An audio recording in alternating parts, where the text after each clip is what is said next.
really, really want. I'll tell you what I want, what I really, really want. So tell me what you want, what you really, really want. I wanna, I wanna, I wanna, I wanna, I wanna, I wanna, I wanna, I wanna, I wanna, I wanna, I wanna, I wanna, I wanna, really, really, really wanna zig a zig, zig a zig, zig a zig, zig a zig, zig a zig a zig, zig a zig, zig a zig, zig a zig a zig, zig a zig, zig a zig, zig a zig a zig, zig a zig a zig.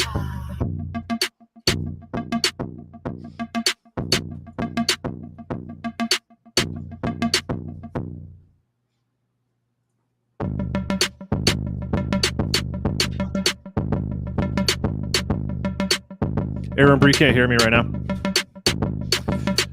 Hey, everybody. How is it going? We're playing our new theme song, Spice Girls Remix. Aaron Bree, it's your headphones, dude. Guys, give me a 1 in the chat if you can hear me. Give me a 1 if you can hear my voice. This beard's getting itchy, but I'm committed. Bitcoin, baby. We're talking crypto today, all right? That's all there is to it.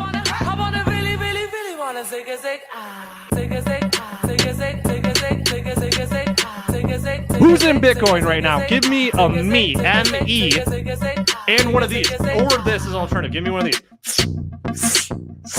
If you're in Bitcoin right now. We are talking about crypto plays today, all right? Daniel, good question. I don't know.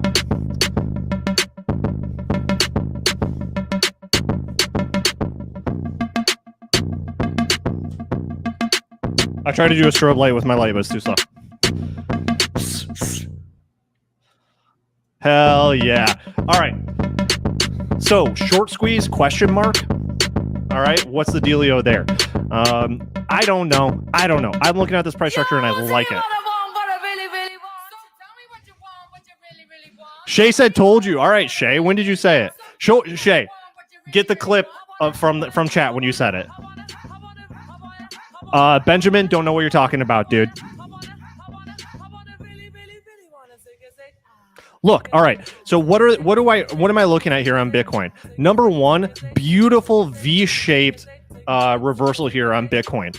We're going to see the test. We got another test coming ahead. If you got in and you recognize the breakout happening with a bullish engulfing candle, guys, give me a 1 in the chat if you know a bullish engulfing candle when you see it.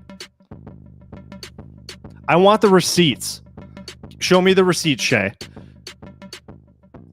Give me a 1 in chat if you know a big honking bullish engulfing candle when you see one. That's right. 3 of you do. 4 of you do. 5 of you do. Feels like it's my turn at Jumanji Drumamundo. Never been there, but that sounds pretty cool. I want to go. 0.75, Mike. We're going to talk about it.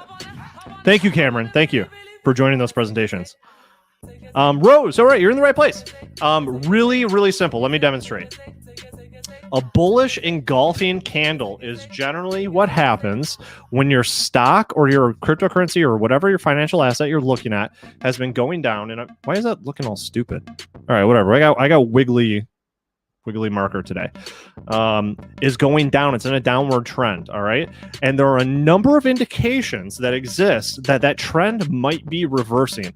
One of them is, if I can do this really quickly, that would be impressive. But anyways, we go like that, and then we say, I want that to be red.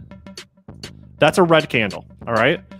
And we've come from a series of red candles down to that one. Next, what happens? And there's also a couple other ways you can look at this. You might call it like a tweezer bottom, something like that. But generally speaking, when you've got this red candle, and it looks like it's bottom city, it looks like you're hitting that level of support that you keep hitting, which here lines right up. I don't want to overcomplicate it, so I'll just focus on this reversal pattern. And then, my friends, that's weird. And then, my friends, you get a candle with a similar body. This looks like a bong. That's not my intent. I did not mean for that to look like a bong. It's just a squiggly line for some reason right now. But it is larger. Its size engulfs the size of the previous red candle. That is a first sign just by looking at price, just activity during the session, which in this case, we're looking at Bitcoin, the day session on July 21st. This was a sign that a bunch of people said, oh shit, it's happening, and made plays. And also look at this. We took out this level with this engulfing candle. Such a bullish sign, and guess who missed it? I did. Well, look, resistance on this body, resistance on this wick, resistance on this body, resistance on this wick.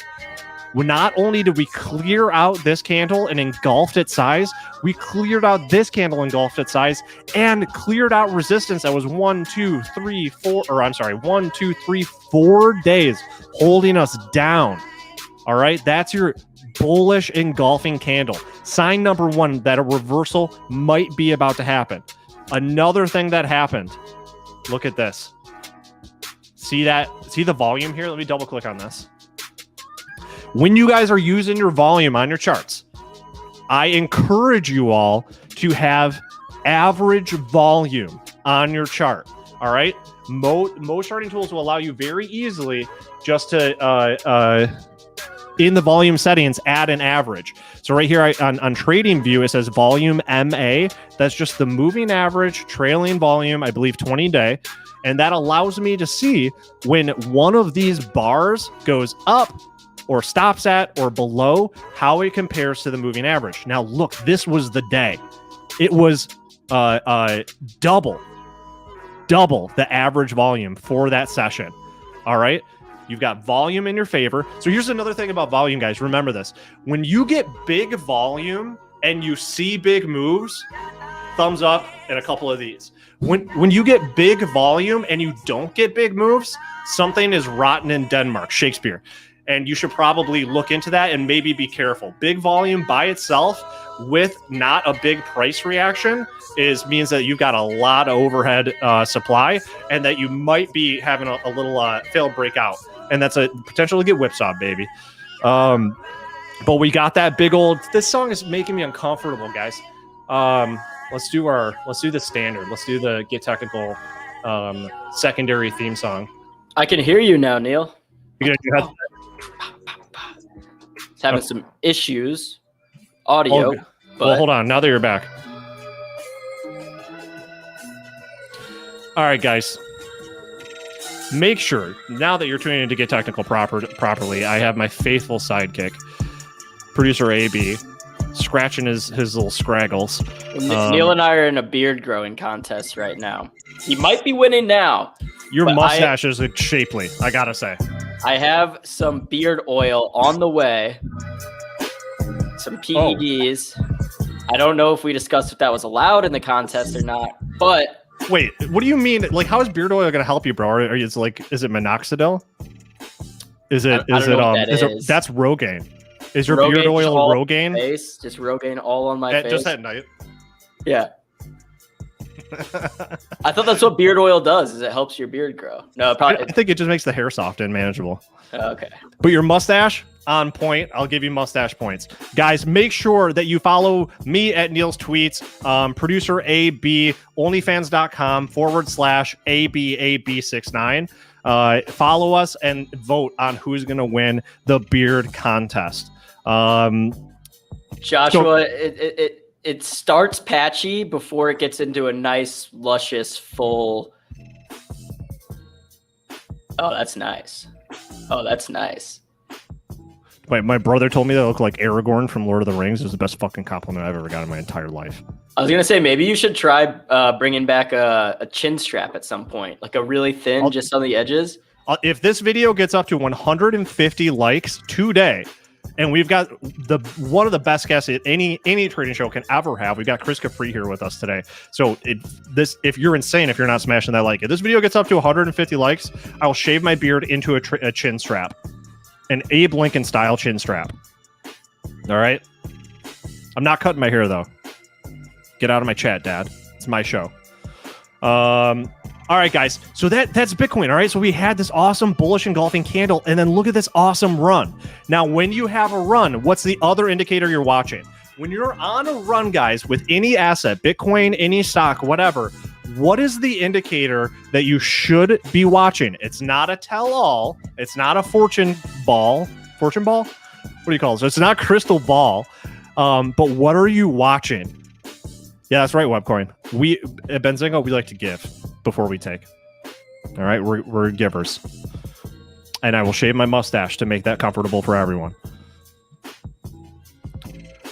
God, we have the smartest, best looking viewers on the planet. It is just insane. And they're funny. They're hilarious. They're charming. I fall for you guys every day. I really do. But please just answer my texts more often, because it makes me, I can't sleep at night when you guys don't answer the text. All right, please do that. JK, don't be weird. Guys, exactly right. So we're looking here at the RSI. We're getting to some previous levels that we're going to want to monitor and look at what happened at those levels. It doesn't mean that it's like set in stone. It's not like engraved in the stone that hitting a certain RSI level will cause something to happen, or like is an indicator that something's imminent or immediate about to happen. But it is a good guide and something to be mindful for, because other market participants are watching it. They're also watching it. Tony Rosas. Yes. No. Hey, get those bears out of here. Nerd. So look, other times when we've gotten to this level, we have had some selling activity. So look at this big green candle, got all the way up there, and then we had 2 neutral candles 2 days in a row, and then we lost momentum. But that, guys, that was when we were at like the top of Bitcoin. That was when you're looking at this, guys, this is a really obvious overbought structure. All right. That brings you into a markdown phase. When you see that structure, when you see this really obvious rounding top structure, that's markdown phase. But what we might be having, and of course, guys, there's going to be spikes up, there's going to be spikes down, there's going to be everything, is another phase, right? That would bring us into a little bit of a rounding formation and perhaps a markup. We've certainly got a little run here, a definite bounce. And when people say buy the dip, this is an example. This is a shining example. And let's look at just the percentage gain coming out of the bottom of this. Again, recognizing that we had a bullish engulfing candle, just looking at price structure. Where did my RSI go away? No. I hate when that happens. All right, RSI's gone. We're not using the RSI in the show anymore. It's dead to us. But you just looking at the price structure and taking out this level here at 31,947-ish was a great sign to get in, and then clearing out resistance once again. Just pure price structure plays and getting through a lot of this is what I like about this. Look at the volume profile. Look at where all this buying and selling, this trading activity occurs, and let's draw a line. Boom. Where it spikes out. This is the volume by price. And look at us crushing through it.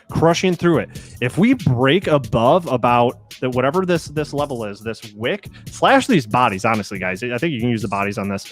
But this resistance level, which is about 41,179, we're going to get into what a dog with toupee might call a liquidity gap, which means not a lot of holders right here. Not a lot of trading happened at these levels. Look at how big these candles are. We just water slided down here. We covered ourselves with dish soap, and we dove down the tarp. We went all in. So breaking above this level, I think cooking on gas, baby. All right, crypto is happening right now. I'm not saying that we're entering like a bull market or anything like that, or like a massive new run, but this has the hallmarks of the beginning of an oversold transition into a markup phase. All right, enough green lines. I'm not John Madden. And then just for the moving averages, guys, if you're wondering, the red one, or the purple one, is the 10-week moving average, which is a momentum indicator that Samantha Leduc, good friend of the show, uses. And I really like it. Hasn't really been obeying it, other than that it's kind of clustering around it. But the break above it is nice, and then we can see that it's been holding a support. 65 EMA. is the yellow. The 65 exponential moving average is a yellow. These two are used by friends of the show in their strategies. It's just, you know, them, and I like it, and it's helpful for me. You guys use what you like. They tend to use these when they're finding trends. These tend to be the support lines in trends, and we've broken above both. The green line is just VWAP anchored to the beginning of July. This is the monthly VWAP, and we broke above it.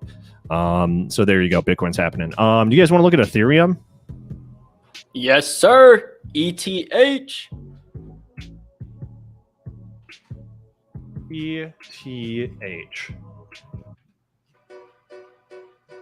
Hopefully there's no swearing in the song.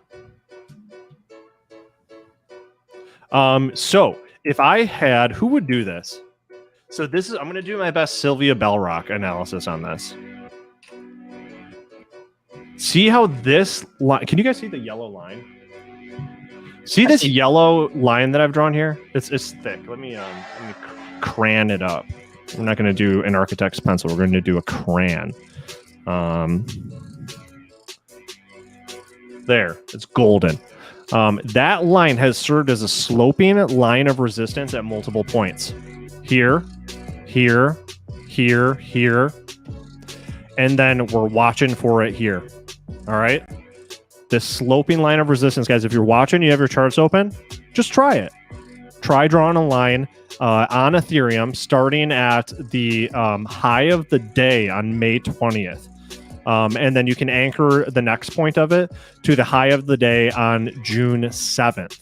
And that's going to give you this angle. That's going to show you the sloping line of resistance for where we've been. Now, let me go ahead and just delete all of my drawings. Ethereum has done something that we love on this show. Guys, in the chat, after you smash the like button, hit the subscribe and hit the little bell, let us know what price pattern you see right before your eyes, right? Like almost like it's on your face. What price pattern you see in Ethereum. I'll give you a minute.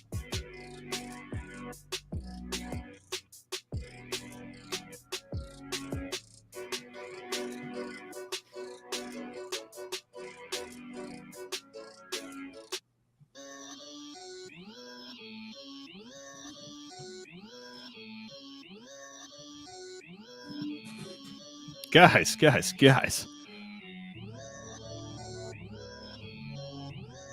Sounds super weird too. B-dubs, double B, B-dubs, David with the double bottom, 2 heads and a shoulder. I don't know about that. Major.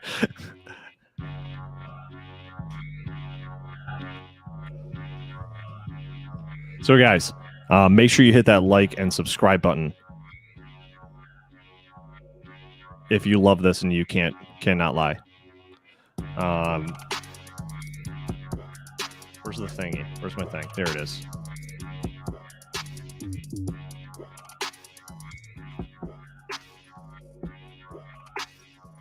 Is it not this? Is this not the way? 360 no scope. Is this not the way? Let's identify our support. Boom. Support identified. And yes, it did touch it in the past. Let's go back even further. Oh my God, it's crazy.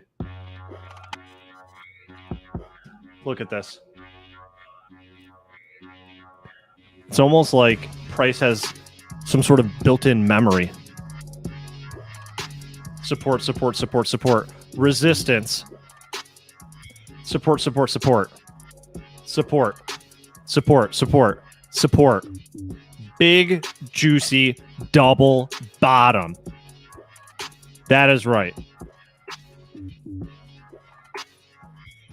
Big, juicy, double bottom.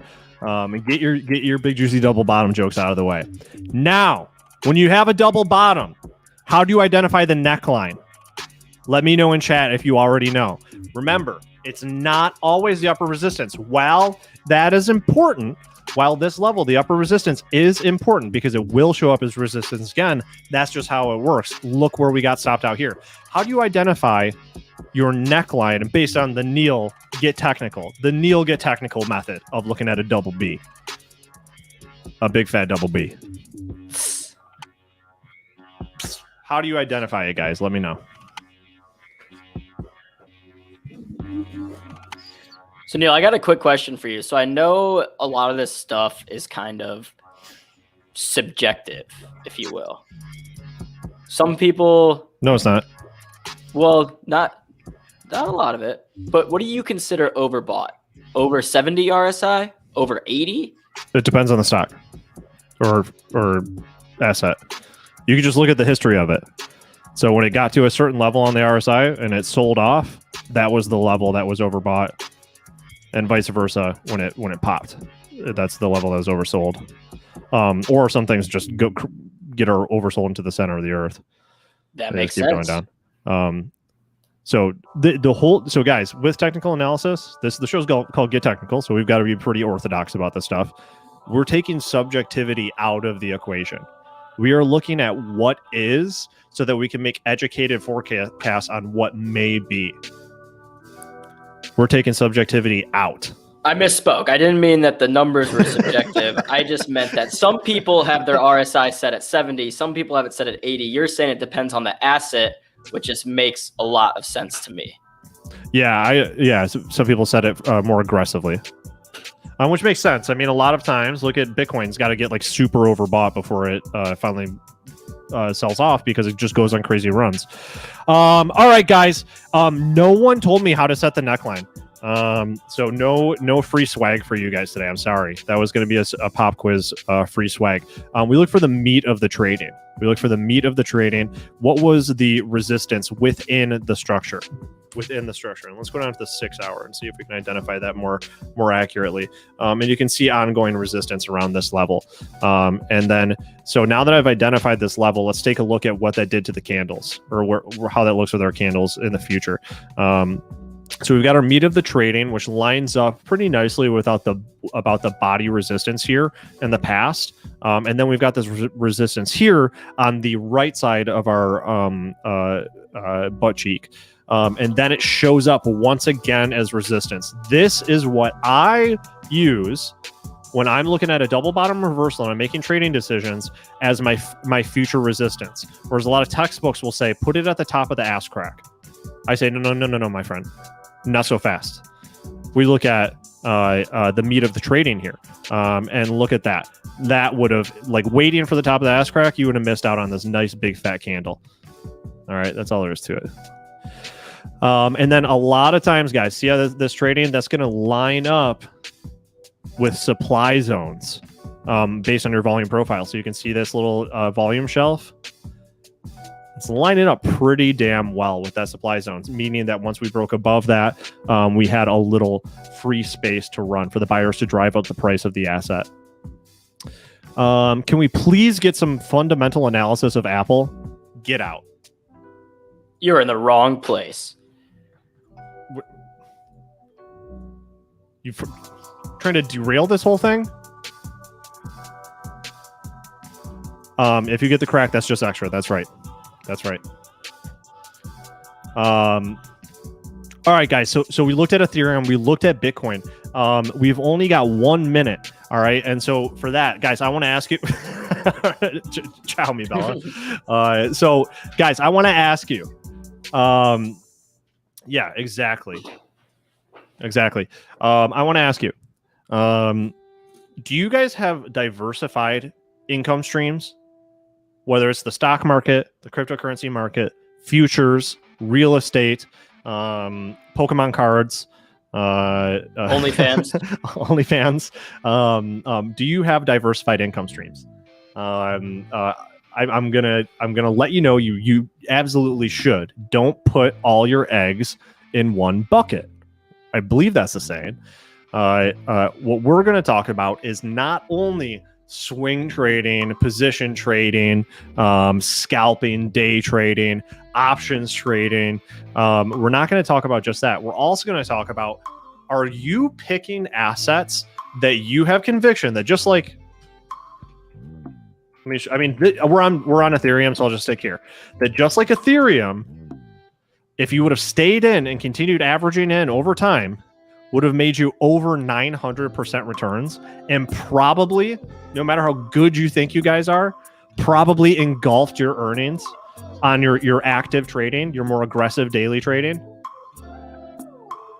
All right. Do you have that? Let me know. And smash the like button. Because that's what we're going to talk about now. Right now, I'm going to bring on our guests, and we're going to talk about picking stocks. Yes, we're going to talk about the fundamentals. Picking stocks that have. I'm not going to steal thunder away. I'm going to let my man Chris Capri explain the criteria. So without further ado, let's bring Chris Capri onto the show. What is happening, boys? How we doing?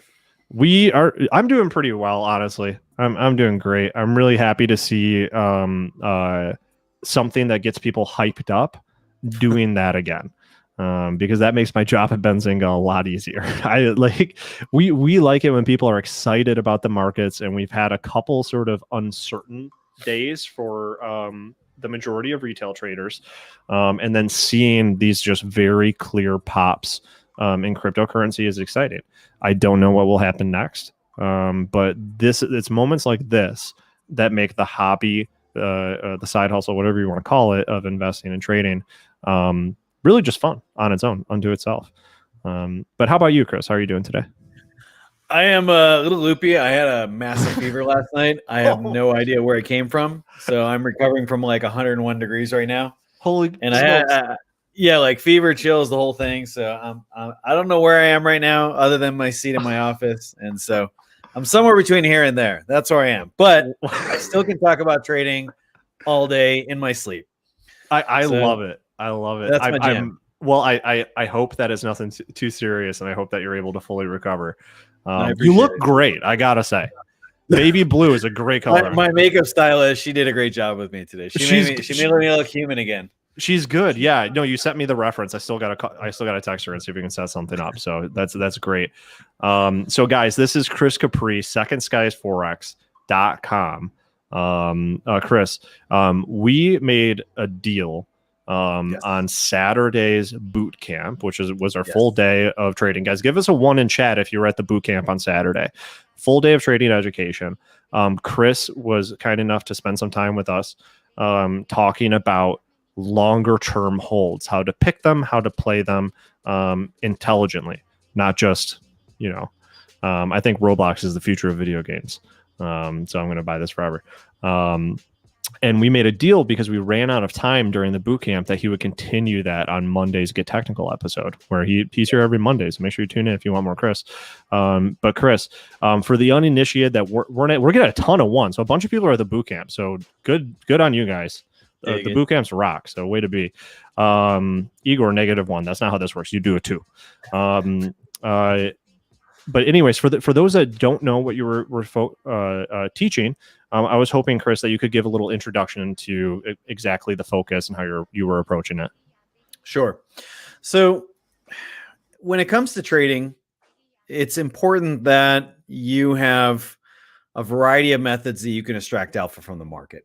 And that could be day trading, that could be swing trading, that could be options, selling premium. And one of those methods that I recommend everybody at least try and work with and experience and see if they can build the skill is long-term investing. And that's buying stocks and holding it for 6 months, a year on the low end. And some of them could be up to 5-10 years. The statistics are very, very clear. The average millionaire across the globe has 7 streams of income, 7 different streams of income. And COVID, I think, kind of really brought that situation of multiple streams of income to light, because a lot of people just had that one income from their job. And when the jobs went away, they were kind of stuck. And that's one of the major reasons why we have multiple streams of income, because income is always in flux and the trading markets are always in flux. Bitcoin for weeks was doing nothing. Now, all of a sudden it seemed to, kind of like plug itself into a socket and energize itself. And that's the way the markets are. And energies and flows in terms of strength and weakness is something that's always in flux. It goes from various sectors. It goes from small cap to large cap. We don't know that ahead of time, what that's going to be. We have ideas, but the bottom line is we don't know. And the ability to take advantage of short-term trends when they're there is important. But the ability to take advantage of long-term trends is also important because of the fact that you can have moves that over time build massive amounts of value. Amazon being the apex predator. Your screen's not on. Classic Chris. I know. I'm a little Every slow time. today. So. Hey, last time I got it right. Okay. I promised I was gonna get it right, but I'm a little loopy today. So, all right. So Amazon is one of those classic examples that had you invested just a simple $500 on the IPO, that $500 today would be over $1 million. It's over 207,000% return. If you take the entire universe of profitable traders, which is not many compared to the entire universe of traders, generally you can expect about 9 out of 10 people will not make money long term. But if you take the entire universe of just profitable traders, very few of them, like point something percent, is doing a 200,000% return over a 20-year period. Many of those traders will have losing periods and things like that. So you should bet that you are not going to be that person. But if you have the ability to say, hey, I want to build wealth over time, I want to have multiple streams of income. I want to have my day trading income. I want to have my swing trading income. Day trading is something like I take out every single day or week. The swing trading income is something I take once a month or once a quarter. And then the long-term stuff is something I take out once a year, once every few years. By doing that, you're building multiple streams of income. And by investing long-term, you're allowing yourself to get involved in a company that will build value in a massive way over time. There are many, many examples of charts that have done this. Netflix is one of those examples. Again, same thing here, a $500 investment. You're talking almost like a 350x return. That's amazing. That's, and it just took one trade and a little bit of patience. And that's what you could have today. That $500 could be, a six-figure account for you right now. And what could that do for you? I'm not saying long-term investing is the best thing in the world. It's the only thing you should do. I'm saying you should develop as many streams of income. But today I want to talk about long-term investing as a continuation of the subject that we talked about at the Benzinga Bootcamp. Did you want to come in here, Neil, real quick, or do you want to just keep rolling? I like it when you do the work. Okay, fair enough. No, but I'm here to support you, and I'll make sure. I know that you're really good at getting people's questions in chat. So it's I usually I usually make food while you're going. Oh, good. Jump away. But guys, this is interactive. Ask your questions, of course. Get answers. This is a subject. I have it live here, so I can see the questions in real time. So if you had a question, I'll be happy to cover it. Yep, and smash that like button and subscribe. Okay, so with that being said, we promised that we would talk about potential ways that you can invest long term, and you can do it. And when we're talking about the stock market, there's a couple ways you can do it. You can get long the underlying, which is the stock itself, but there's some stocks that $500, $1,000, $2,000. You're not going to be able to get a whole lot of shares of that to kind of accumulate value. This is where the benefit of fractional shares comes in. Probably most of the people that are all tuned in right now, almost all 300 of you, probably have an account under $10,000. Maybe even probably a good portion of you under $5,000. So if that's the case, you really don't have access to multiple shares of Amazon. Fractional shares is one way to do that. But another way to do this is potentially through options. That's what we talk about on Mondays is options. And so I want to talk about a couple ways that we can use options to get involved in the market on a long-term perspective. My recommendation when trying long-term investing is that you really kind of take a two-prong approach. The first prong of that would be, hey, I want to find stocks that I think for the next 6 months to 1 year could have a really good run. They have kind of this, this marking up phase where there's a lot of technical support. They're breaking out of a particular structure, a corrective structure, whatever. And I feel like this company is in a position to be strong for the next 6 months or year. That would be one prong approach that I'd recommend.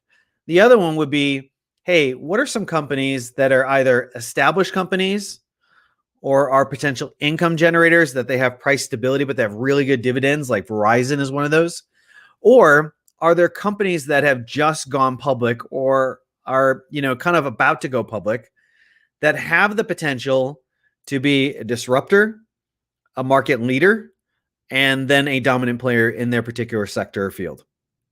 And so when we think about that, one of them comes to mind, which is to me an obvious one, which is Airbnb. I think Airbnb has a chance to be a kind of Netflix type stock where it holds a dominant market position for a long period of time. I believe that because Airbnb in such a short period of time has been able to offer a relatively similar competing product to hotels like Hyatt, Hilton, Marriott, and yet it already has a market cap larger than all three of those combined by several multiples. That tells you that they are disruptors. Anytime a company comes into a well-established field and the incumbents in there kind of have inertia and they're all kind of pricing things to similar and nobody's really gaining market share, that's an industry that is ripe for disruption. So when you have incumbents that are lazy, that are having inertia behind them, and then somebody comes in, that disruptor has a chance to take a huge portion of that pie. And I think Airbnb has a chance to do that. So to me, Airbnb is one of those potential companies that we could invest in either of the two prongs. We could take a 6 month to 1 year approach on this, or we could say, you know what? I would like to own shares of Airbnb for the next 5 to 10 years. And we do that. We hold it for a long period of time because of the fact that it takes time for companies to disrupt, to develop dominant market share, and then really have a well-established position. And Airbnb, I think, is in a position to do that. So with that being said, I have, let's see here. No,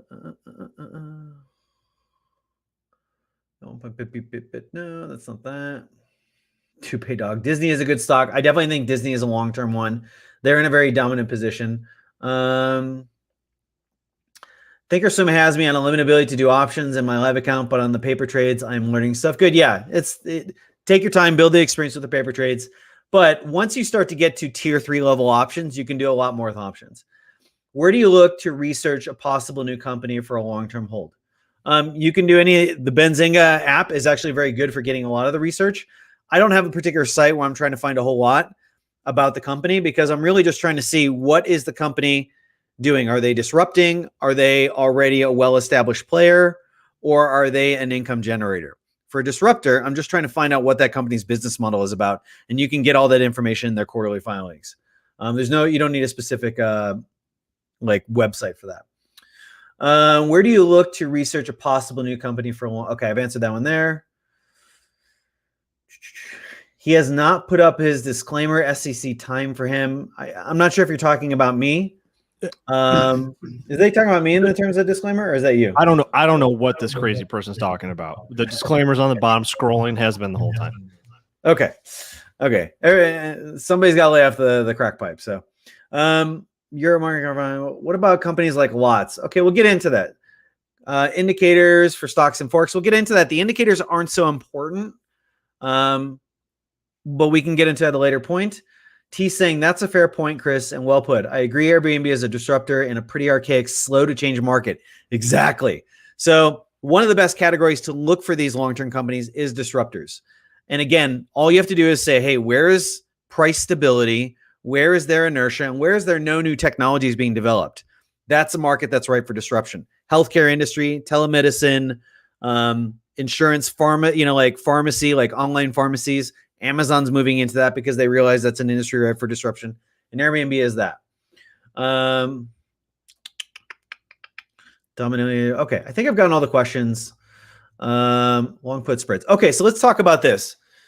Let's talk about what are ways that we can play this. So there is the long underlying in Airbnb. And if you don't have, a $10,000 account, I would recommend starting with fractional shares to begin with. There's no point if you have a $5,000 account, there's no point in having, 5 shares of Airbnb because that's going to be 10% of your account. You need diversification. One of the important things to remember is that when you buy stocks long-term, this is the Warren Buffett rule and it's very important. Hidden in a 2013 speech at Berkshire Hathaway, he kind of revealed one of his little secrets that really doesn't take much notoriety. And he said, he's like, look, this is back in 2013. He's like, look, we've bought probably 500 to 700 stocks over our lifetime. Out of all those stocks that we bought, 7 to 10 of them have been outperformers. If we didn't have those 7 to 10 outperformers, we would have had pretty fairly normal returns and maybe been perfectly in line with the S&P 500, which means that they wouldn't have really beat the market. So he's saying that out of 500 stocks that he's bought over like a 70-year career, only like 7 to 10 of them were the ones who really took that dominant position. So he's kind of hinting at, look, you won't know ahead of time which one of these stocks are going to be. That's why you want to diversify into a lot of stocks. And if you don't have a huge account, fractional shares are a great way to do that.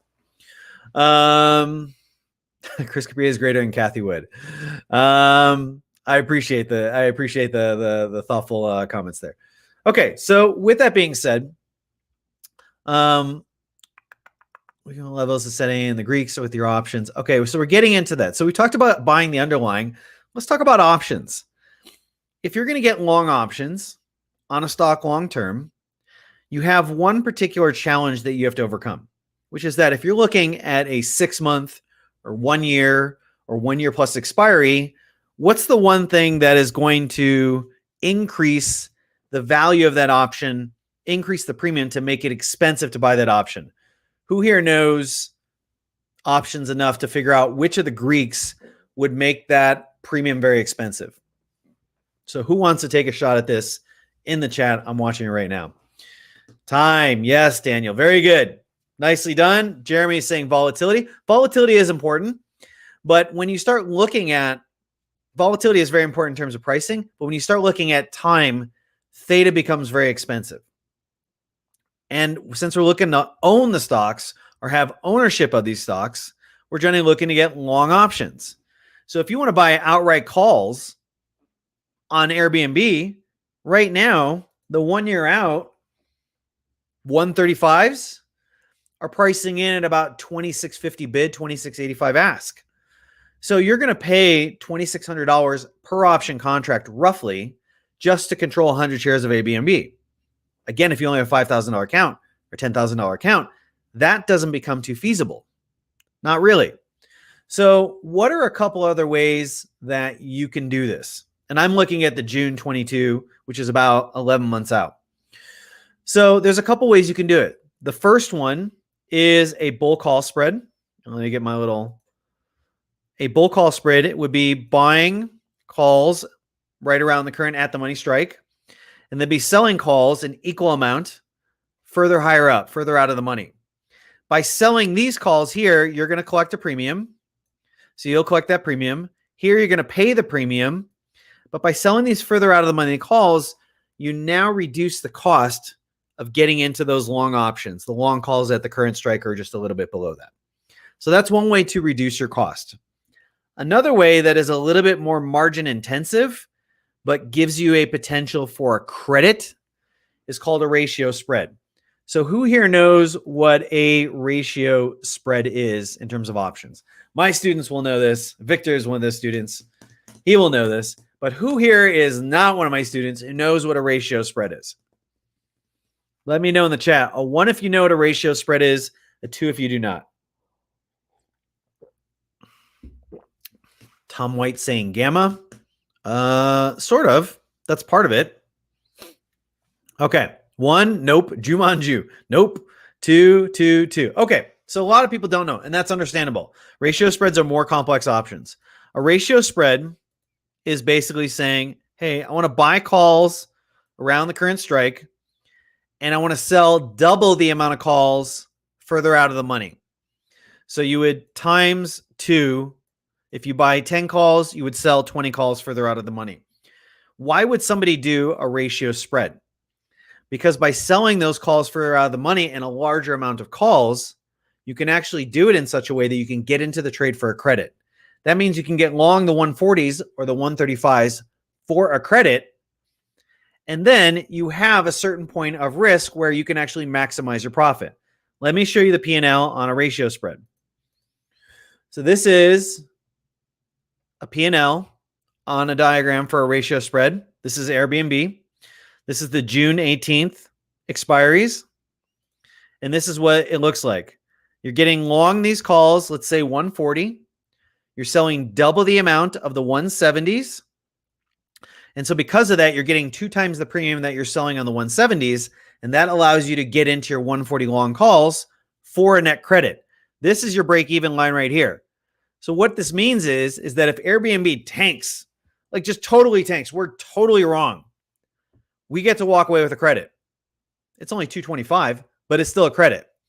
If Airbnb climbs all the way up to 170 where we're selling the double R calls and it closes there, we get max profit. And in this case, the max profit is almost a 20x return of the credit we get. So if we're wrong on the direction, we walk away with a credit. If we're right on the direction, we have a chance to make more money than the credit than we take in.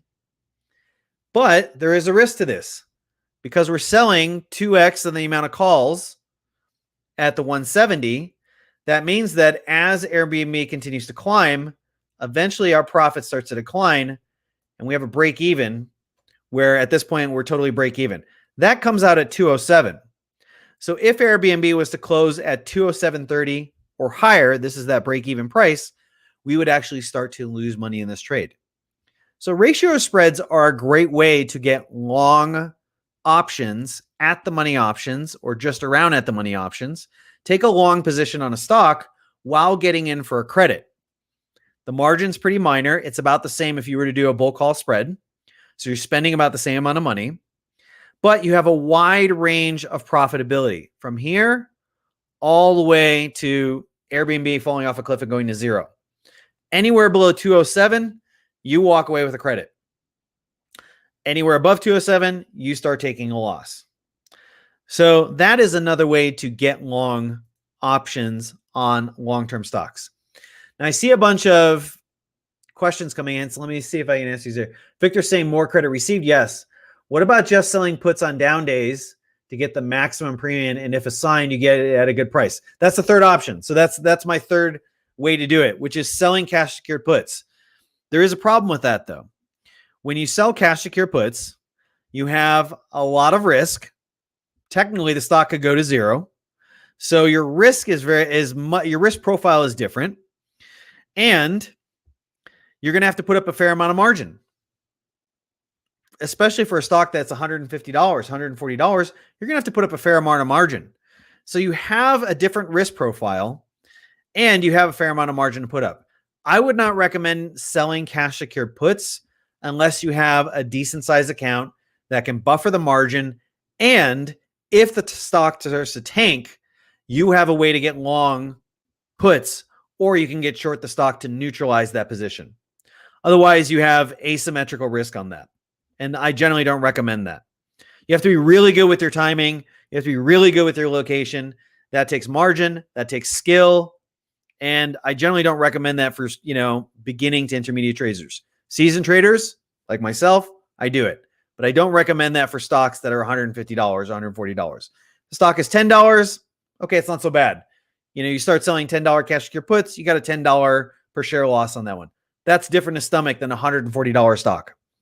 So yes, I think that is an option, Millie Mo, and I think it's a good one under certain conditions.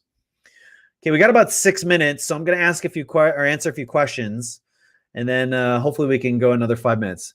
Where can we generate that? Chelly Serrano, what do you mean about generating? Let me know in the chat so I can understand that.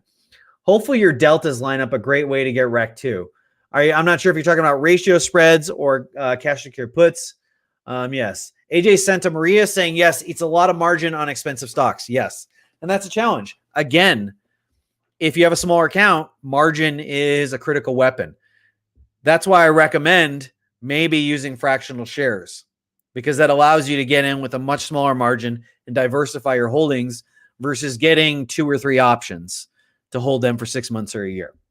I generally don't recommend bull call spreads or ratio spreads until you start having your, $20, $25, $30,000 account and above. I mean, just the 1 year or 11-month ratio spreads on Airbnb comes out to about 2K, roughly 2K. So if you just sell one of those, you're going to give up 10% of your account just on one option. How is selling cash secured puts less risky than basically selling 10 naked calls? Because there's no limit to the upside. You sell 10 naked calls, the stock could go to infinity. Whereas with cash secured puts, there's only so far it can go. It can only go to zero. So there's an asymmetrical risk profile there.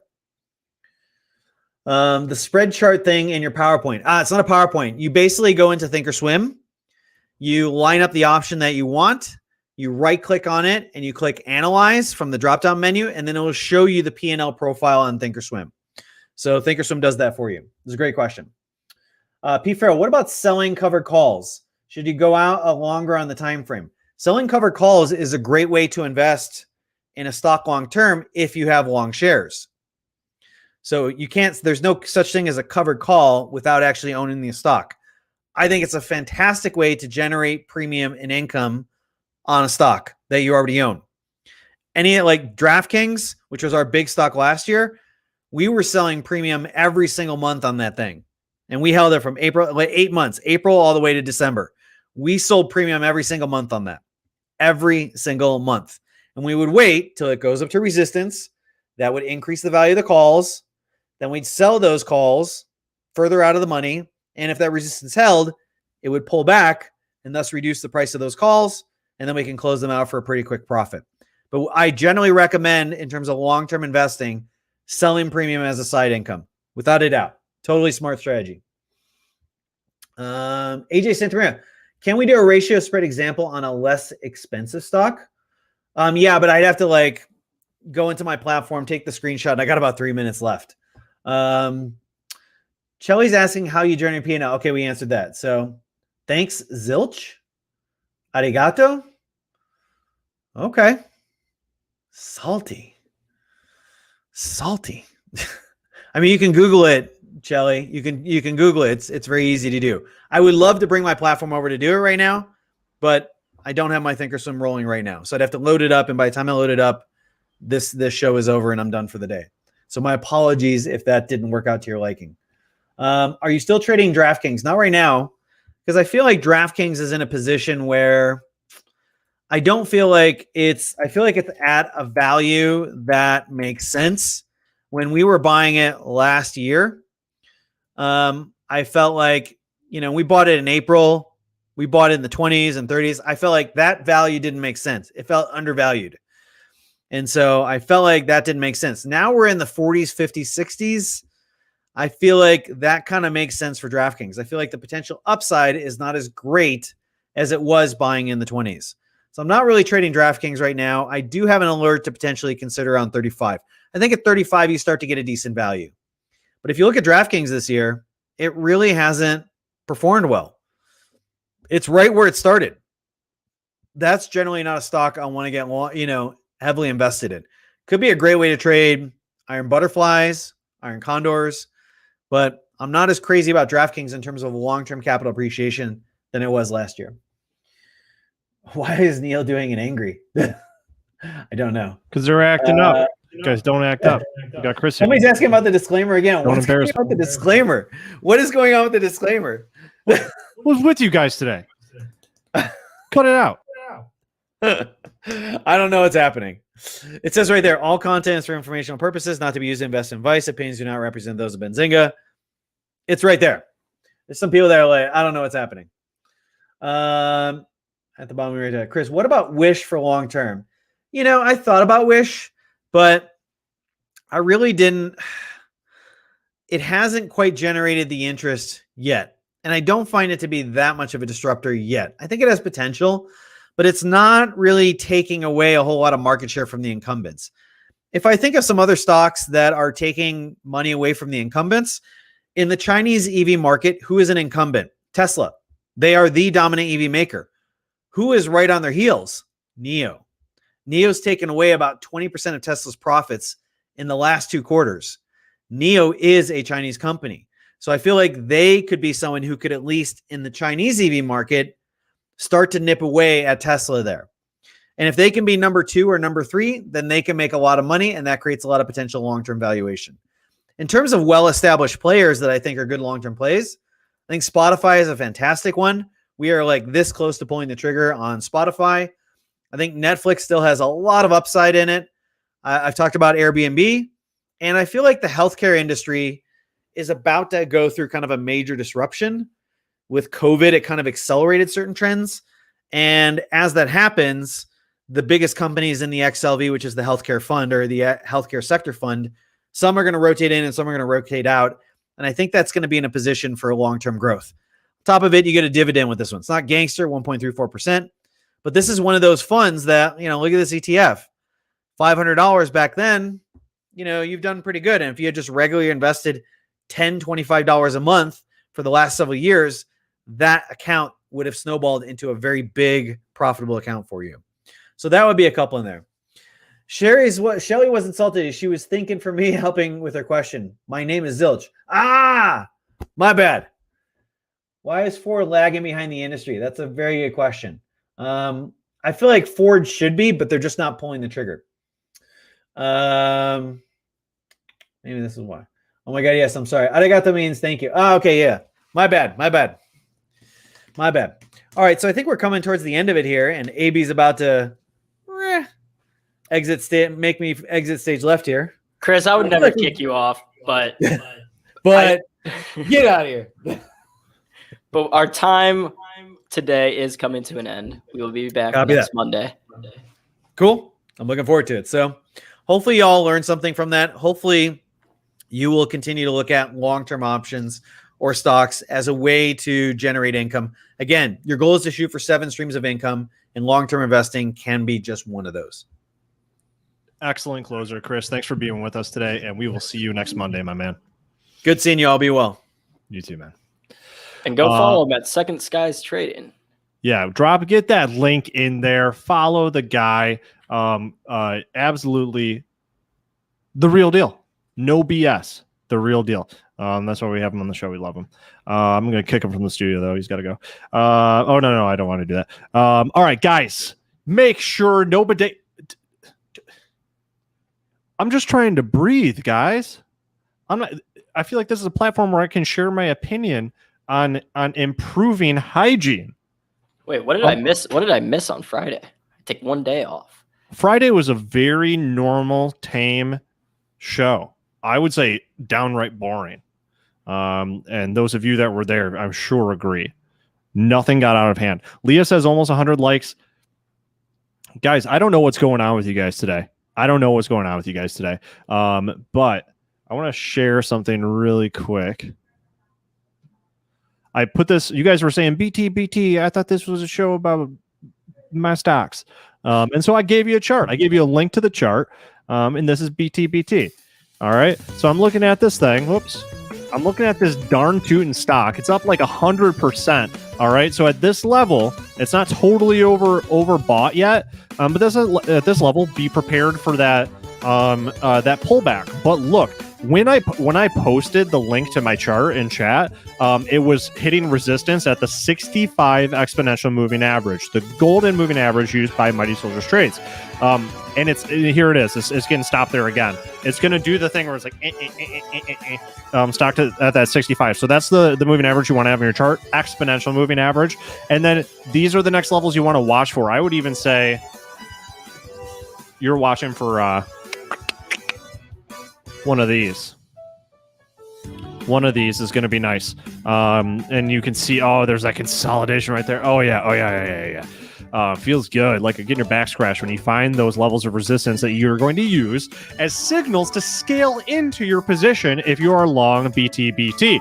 But always, when something is up like 90% in a single day and you're in chase mode, I'm okay. You want to be in chase mode? Fine. Keep your stops tight, my friends. Super tight. All right. And then you can see that the Fibonacci is lining up a little bit differently than what I have here. So use your tools accordingly as you like. I'm going by volume and actual price structure. This has been a weird stock. But there you go, guys. Thank you for tuning in. That is BTBT. If you guys have more questions or want to see more stocks covered or have any suggestions for the show, or want to get sign up for Producer AB's OnlyFans account, follow me at Neil's tweets for all of that stuff. And then AB, plug your Twitter, dude. Yeah, that would be AaronBree5 at twitter.com. Just Aaron Bree 5. The first 4 were taken. Yep. Aaron Bree 5. Neil, we do have to get to Moon or Bust. Big show today. We're going to be talking about the recent news in crypto, the big rumor, Amazon will they accept Bitcoin as a payment method? I know I do on my OnlyFans, but will Amazon? That is the question.